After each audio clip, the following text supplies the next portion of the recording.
যার বয়স 13 বছর ছিল, বসে বসে কাঁদছে। ইমাম হুসাইন নিকটে গেলেন, যাবার পরে বললেন, এ কাসেম, তুমি কাঁদছো কেন? বলে, চাচা, আমি এই জন্য কাঁদছি যে সকলে তো আগামীকাল সকলে তো শহীদ হবে, কিন্তু আমার নাম ওই লিস্টের মধ্যে নেই কেন, তাই আমি কাঁদছি। কত বড় কথা! ইমাম হুসাইন সাহেব জনাবে কাসেমকে জিজ্ঞাসা করেছিলেন, কাসেম, বলো তো মত তোমার কাছে কেমন? মত যে তুমি মত বলে যে দাবি করছো যে আমি শহীদ হতে চাই, আমার মত এসে যায়, এই মত তোমার কাছে কেমন? জনাবে কাসেম বললেন, আমার কাছে মধুর থেকে মিষ্টি।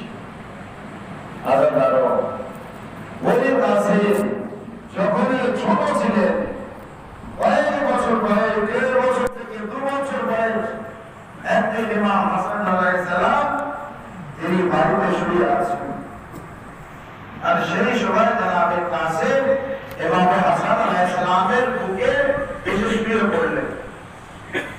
উম্মে ফারমা আসলেন, আসার পর বললেন, কাসেম, এসো আমার কাছে, এসো, বাবার কাছে এইভাবে থাকে না, বাবাকে আরাম করতে দাও, এসো আমার কাছে। তো ইমাম হাসান আলাইহিস সালাম উম্মে ফারমাকে বললেন, উম্মে ফারমা, কাসেমকে আমার বুকে থাকতে দাও, কাসেমকে আমার বুকে থাকতে দাও। কেন না ইমাম হাসান আলাইহিস সালাম কাসেমের ভবিষ্যৎকে জানেন। সেই সময় আসলো যে যখন ইমাম হুসাইন আলাইহিস সালাম অনুমতি দিচ্ছেন না, এবং বিবিরা অপরকে বোঝাচ্ছে, এই আমার বাচ্চারা, আগামীকাল শহীদ হতে হবে, একবার তোমাদের শহীদ হতে হবে, তোমাদের শহীদ হতে হবে। একের পর এক বিবিরা বুঝিয়ে যাচ্ছে।